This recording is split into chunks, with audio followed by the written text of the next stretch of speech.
Hello बच्चों, हम लोगों ने कक्षा जो 8 थी उसमें अपना जो ध्वनि चैप्टर था विज्ञान का, तो ध्वनि चैप्टर के अंदर हम लोगों ने पाठ को समझा था। तो उसके जो स्वाध्याय अभी हम लोग स्वाध्याय सीखते हैं। तो देखो कि ध्वनि में हम लोगों ने देखा था कि किस तरह से आवाज़ को अपने सुनाई देती है या आवाज़ का ये सब इस सुना था। तो इसके अभी हम लोग अपना स्वाध्याय देखते। तो प्रश्न है कि सही उत्तर चुने। सही उत्तर देखो कि ध्वनि संचारित हो सकती है। यहाँ पे क्या बताया कि ध्वनि कहाँ संचारित होती है। तो पहला है केवल वायु या गैस में, केवल ठोस में, केवल द्रवों में या ठोस द्रवों तथा गैस में। तो यहाँ पे हमें जवाब मिलता है ठोसों, द्रवों तथा गैस में होती है। निम्न में से किस वाक्य ध्वनि का आवृत्ति न्यूनतम होने की संभावना है। तो यहाँ पे क्या है कि इसका आंसर है, देखो छोटी लड़की की, छोटे लड़के की, पुरुष की कि महिला की। तो यहाँ पे सही जवाब है छोटे लड़के की। अभी प्रश्न 3 है कि निम्नलिखित कथनों में से सही कथन के सामने ट्रू टी तथा गलत कथन के सामने एफ माने फॉल्स की निशानी लगानी है। अभी देखो बच्चों कि यहाँ पे देखो कि पहला है कि ध्वनि निर्वात में संचारण नहीं हो सकती। तो इसका जवाब है ट्रू माने सही। फिर एक किसी कंपित वस्तु के प्रति सेकंड होने वाले दोलन की संख्या को इसका आवर्तकाल कहते हैं। तो इसको कहते हैं, ये क्या होता है, उसको फॉल्स यानी गलत है। यदि कंपन का आयाम अधिक है तो ध्वनि मंद होती है, ये भी गलत है। मानव कानों के लिए श्रोता का परास 20 हर्ट्ज से 20,000 हर्ट्ज तक है। यहाँ पे ये आएगा सही। कंपन की आवृत्ति जितनी कम होगी तारत्व उतना ही अधिक होगा। तो इसका जवाब हमें क्या मिलेगा, फॉल्स। अवांछित या अप्रिय ध्वनि को संगीत कहते हैं, इसको भी फॉल्स कहते हैं। ध्वनि प्रदूषण आंशिक श्रवण अशक्तता उत्पन्न कर सकता है, इसका आंसर होगा ट्रू। अभी देखो कि उचित शब्दों द्वारा रिक्त स्थानों की पूर्ति करनी है। किसी वस्तु द्वारा एक दोलन का पूरा करने के लिए गैर समय को डैश कहते हैं। तो क्या कहते हैं, आयाम कहते हैं। प्रबलता कंपन के डैश से निर्धारित की जाती, किससे, हर्ट्ज से। आवृत्ति का मात्रक डैश है, क्या है, शोर है। अवांछित ध्वनि जैसे किसी वस्तु द्वारा एक दोलन को पूरा करने के लिए गए समय को डैश कहते, क्या कहते हैं, आवर्तकाल। प्रबलता कंपन के डैश से निर्धारित की जाती है, किससे निर्धारित की जाती है, आयाम से। आवृत्ति का मात्रक डैश है, हर्ट्ज। अवांछित ध्वनि को डैश कहते, क्या कहते हैं, शोर। ध्वनि की तीक्ष्णता कंपनों की डैश से निर्धारित होती है, किससे होती है, आवृत्ति से। तो बच्चों की यहाँ पे हमारी खाली जगह पूरी हो गई। अभी हमारा प्रश्न 5 है, एक दोलन 4 सेकंड में 40 बार दोलन करता है, तो इसका आवर्तकाल तथा आवृत्ति ज्ञात करना है। तो यहाँ पे देखो कि पहले है आवर्तकाल, यानी 40 दोलन पूरा करने के लिए लगा समय, तो कितना है, 4 सेकंड है 40 दोलन पूरा करने के लिए। यानी एक दोलन पूरा करने के लिए कितना समय लगेगा, तो क्या आएगा, 4/40 यानी 1/10। तो यानी कितना सेकंड आएगा, 0.1 सेकंड लगेगा। यह हुआ उसका आवर्तकाल। अभी आवृत्ति निकालें तो 1 सेकंड में होने वाले दोलनों की संख्या कितनी, 40। और 1 सेकंड में होने वाले दोलनों की संख्या यानी 40/4। और 4 को 40 से भाग देंगे तो हमारा जवाब मिल जाएगा 10। यानी आवृत्ति कितनी होगी, 10। अब बच्चों कि यहाँ पे छठा प्रश्न है, एक मच्छर अपने पंखों को 500 कंपन प्रति सेकंड की औसत से के दर से कंपित करके ध्वनि उत्पन्न करता है। तो कंपन का आवर्तकाल कितना है, ये हमें बताना है। तो देखो बच्चों कि 500 कंपन करने में लगता समय कितना है, 1 सेकंड। और एक कंपन करने में लगा समय यानी 1/500। और अगर हम लोग 1/500 करते हैं तो हमारा जवाब मिल जाएगा 0.002 सेकंड। निम्न वाद्य यंत्रों में उस भाग को पहचानिए जो ध्वनि उत्पन्न करने के लिए कंपित होता है। तो देखो कि अगर हमारा ढोलक है तो ढोलक के किससे कंपित ध्वनि उत्पन्न होता है, तानित छिल्ली से। फिर सितार की तार से ध्वनि उत्पन्न होता है। बांसुरी की वायु स्तंभ से में ध्वनि उत्पन्न होता है।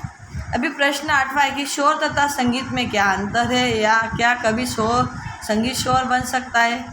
तो आंसर है शोर अप्रिय या अवांछित ध्वनि को शोर कहते हैं। संगीत सुस्वर ध्वनि को संगीत कहते हैं। यदि सुखद होती है यह सुखद होता है। हाँ, संगीत कभी कभी शोर बन जाता है यदि संगीत अत्यंत प्रबल हो जाए तो। अभी अपना प्रश्न 9वां है, अपने वातावरण में ध्वनि प्रदूषण के स्रोतों की सूची बनाइए। तो देखो अपने वातावरण में कौन कौन सी है। देखो मशीनें होते, विस्फोट होते, विस्फोट मतलब पटाखों का फटना, वाहनों की ध्वनियाँ, वातानुकूलक, ऊंची आवाज़ में चलाए गए रेडियो और टीवी आदि, और लाउड स्पीकर, कूलर, ये सब चीज़ें क्या हुए ध्वनि प्रदूषण के स्रोत है। फिर बच्चों यहाँ पे 10वां प्रश्न है कि वर्णन कीजिए कि ध्वनि प्रदूषण मानव के लिए किस प्रकार हानिकारक है।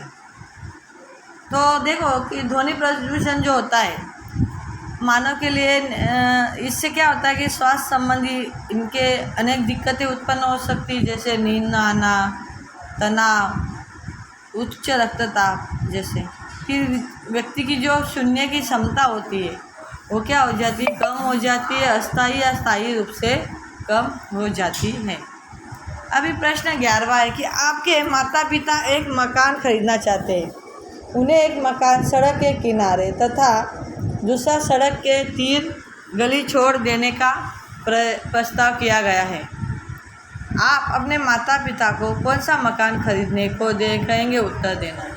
देखो बच्चों कि यहाँ पे अभी जवाब क्या बोला है कि अगर अपने हमारे जो माता पिता है के पास 2 तरह के मकानों का चुनाव करना है। एक में क्या है कि अपने माता पिता को सड़क के 3 गली छोड़कर बना मकान खरीदने का प्रस्ताव देंगे, क्योंकि इस मकान में क्या होगा, ध्वनि प्रदूषण दूसरे मकानों के मुकाबले काफ़ी कम होगा।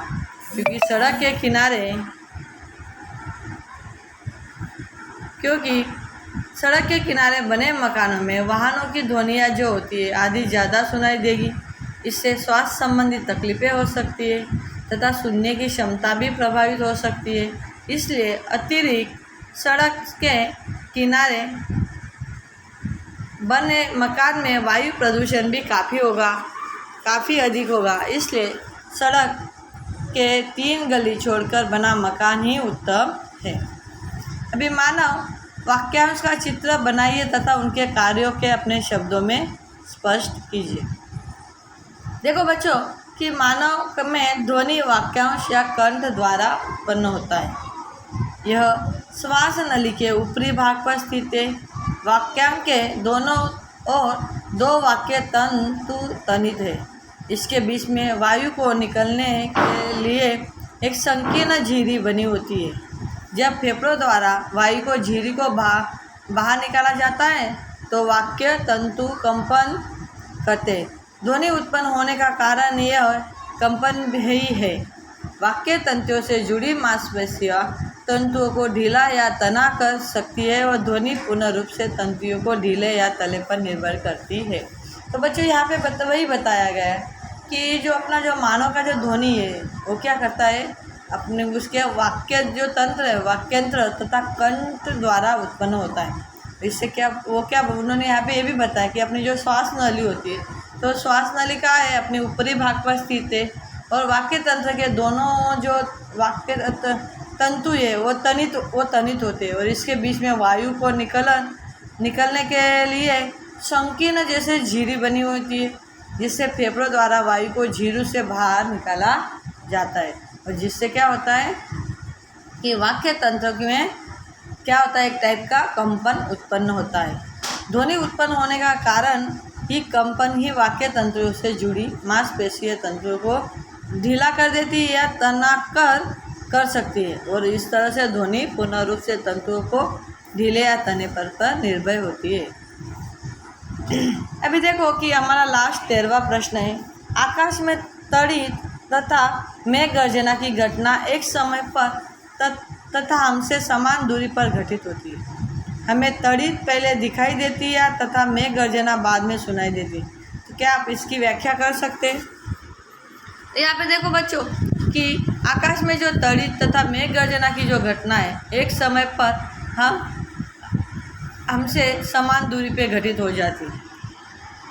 और इससे क्या होता है कि हमें तड़ीक में जो तड़ीक या मेघ गर्जना सुनने की अपेक्षा पहले दिखाई देती है। इसका कारण यह होता है कि प्रकाश की जो चाल है वो चाल यानी 3 गुना 100 का तीसरा घात मीटर सेमी से चलती है और ध्वनि की चाल से वो काफ़ी क्या होती है, अधिक होती है। इसलिए हमें आवाज़ सुनाई देने से पहले क्या करती है, वो दिखाई देती है। तो इस तरह से देखो कि यहाँ पे अपना जो ध्वनि चैप्टर था, तो ध्वनि चैप्टर का यहाँ पे अपना ये स्वाध्याय यहाँ पे पूरा होता है।